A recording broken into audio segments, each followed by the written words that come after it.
Thank you again to Dylan Haworth for suggesting the topic of today's episode of Adventure Time Theory. Hello, everyone, and welcome to Adventure Time Theory. This is a show where I discuss various Adventure Time theories and other lore.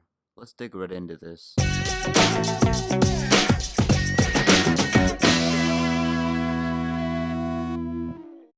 So, could there be an all out war between the kingdoms in Ooh? I think there could be, because, at least in the Candy Kingdom sense, they definitely have the technological know how and power to start a war, all because of Princess Bubblegum, of course. And in one of the episodes where Candy Kingdom is getting raided by the huge behemoth Saren, you can see that they actually have some firepower too, as well. So I think the Candy Kingdom would be the toughest kingdom to fall, and they probably wouldn't fall because the only other place that has any kind of technological power at all is that one abandoned factory where BMO was created. But other than that, I mean, they don't have much competition. I don't really see how it could happen because the only technically evil guy is the Ice King and maybe that one evil witch too. She could definitely do something.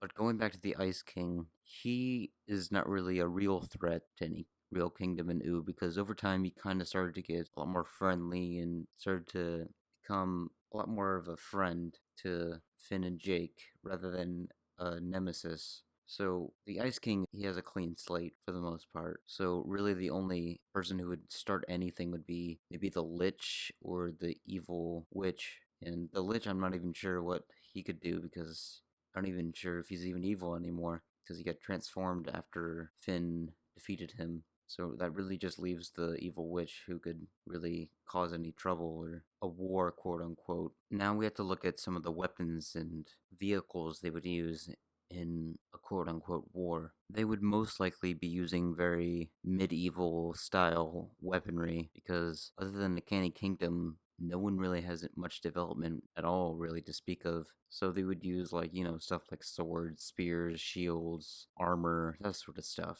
Seems to be the style for most kingdoms, at least. So that would be the main weapons they would use. In the Candy Kingdom, who knows? I mean, Princess Bubblegum has even made like some guns before. So who's to say? The Candy Kingdom is definitely much more powerful and larger than most kingdoms. As far as vehicles go, the Candy Kingdom might be able to whip up some sort of armored tank like vehicle. I mean, Finn and Jake found a car and they fixed it up and got it going, but that's really the most advanced moving vehicle that they have to speak of, at least that I've seen. As you guys may have noticed, the sound quality on my voice in this video may sound a little differently. That's because I am using a blue snowball microphone. It's a real microphone, not the crappy Turtle Beach headset that I was using that had the tiny little microphone on the very, very end that sometimes just flat out stop working in the middle of a recording. So this blue microphone kind of has like a filter over it,